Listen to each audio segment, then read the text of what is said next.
Eh ben Arnaud, bonjour. On est ravis de te retrouver dans ce lieu. Peut-être dire qui tu es? Oui, alors je suis Arnaud Ramière. Je suis à la retraite depuis un certain temps, mais j'ai fait une carrière de conservateur général du patrimoine dans la spécialité archives, mais archives d'architecture. Je suis intéressé aux archives des architectes contemporains et nous avions fondé à l'époque les archives de l'architecture moderne. Et voilà, peut-être que mon expérience ici qui est valable.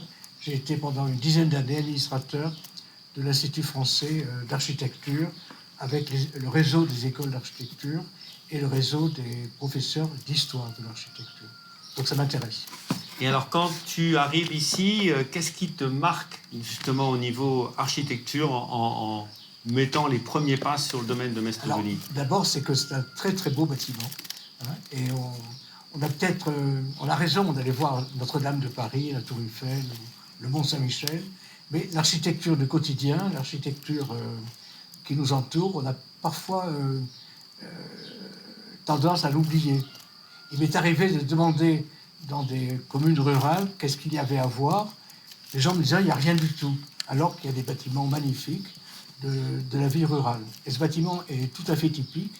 Et le fait qu'il soit habité par Domino, par votre groupe, par des troupes, par des jeunes, redonne une vie et une signification à des bâtiments qui ne demandent que ça.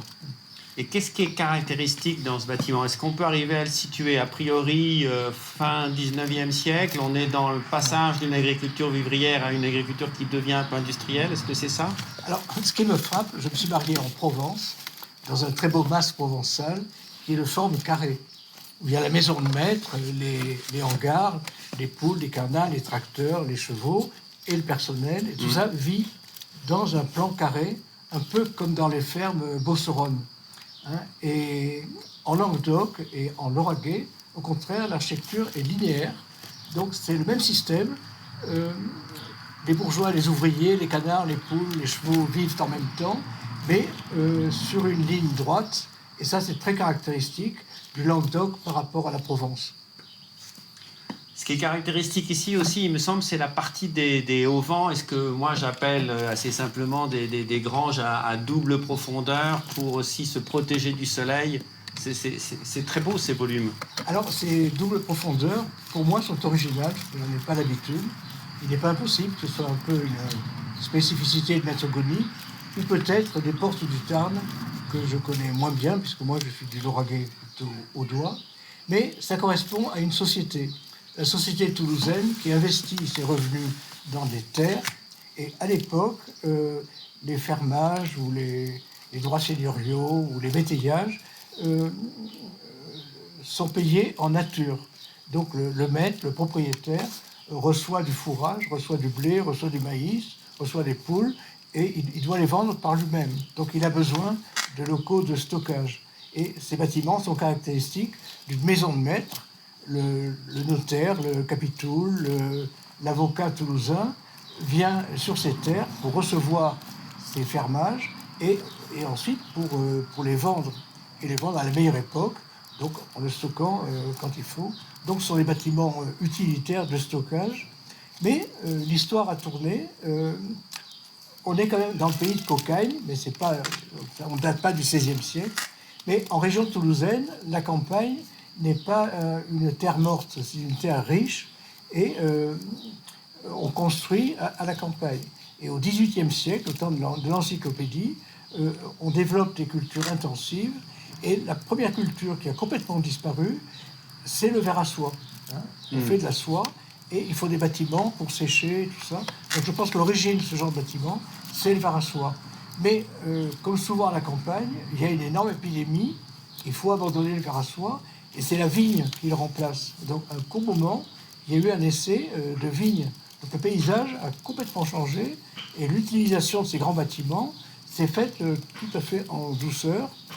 Puis après, il y a eu le phylloxéra, il y a eu les guerres de 14, la vigne a disparu, et c'est plutôt les céréales qui ont remplacé. Et de nouveau, ces grands hangars ont été modifiés avec des structures en bois à l'intérieur, et sont adaptés. Et actuellement, on parle de permaculture, on parle d'autres systèmes de mise en place, et ils réagissent parfaitement. Le second point, il y a une division des espaces. Dans le monde touristique auquel nous appartenons, le vacancier cherche le soleil. Donc les maisons modernes, les maisons d'architectes modernes, mettent les pièces de réception au sud, au midi. Hein. Pour Maître Goni, c'est pas ça du tout. Au sud, il y a des arcades, on se protège du soleil. Il y a la cuisine, il y a des bureaux, il y a des circulations, il y a la cage escalier. Le sud n'est pas du tout valorisé parce que c'est la partie rurale. Il y a le pigeonnier, il y a le canard, il y a les poules, il y a les pintades. Voilà, hein, c'est la partie, c'est un sol. Et la partie bourgeoise, aristocratique, la partie des femmes, des enfants, des réceptions, où tout le monde ne va pas. La partie clôturée, elle est au nord. Et les salons, la salle à manger, les parties de réception, la terrasse, est au nord. Et ça, c'est une différence par rapport à notre époque.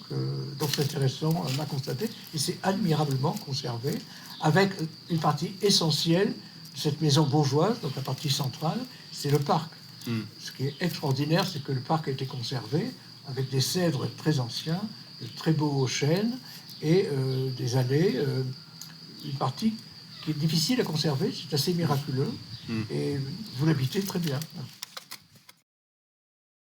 J'ai dit tout ce qui allait bien. Ce qui est dommage, c'est vraiment dommage, c'est qu'il ne reste pas de photographie, il ne reste pas d'archives, il ne reste pas de correspondance de toute cette vie sociale d'un monde bourgeois qui allait, c'était ambigu, mais enfin, qui allait quand même au-devant du monde du travail, qui essayait de vivre ensemble.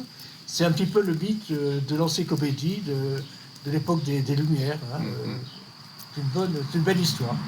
Alors, il y aura peut-être des recherches à faire pour une prochaine émission, puisque le deuxième habitant ici, c'est la famille Gabier. Le premier a des talents d'architecte, et c'est lui qui va concevoir le bâtiment. Et le second, son fils, va être un archiviste très connu à Toulouse. Et il y a donc des archives qu'il a transmises ensuite dans le petit musée de Saint-Sulpice. Donc peut-être qu'on retrouvera des photos en cherchant un peu. Alors, Gabier est un de mes prédécesseurs, parce que je suis archiviste moi-même. Et mon père fait sa thèse sur les documents, un peu sur le modèle de Gabier. J'ai consulté les archives de Gabier aux archives départementales du Tarn, mais il y a ses travaux sur l'archéologie du Tarn, oui, sur l'église de Saint-Sulpice, mais je n'ai rien trouvé sur sa maison à lui, parce qu'il s'intéressait aux églises, aux ponts, à l'archéologie noble, et il ne pensait pas que sa propre maison pouvait être un sujet d'archéologie. Un petit mot de la fin que tu aurais envie de dire à travers ce que tu aimes ici.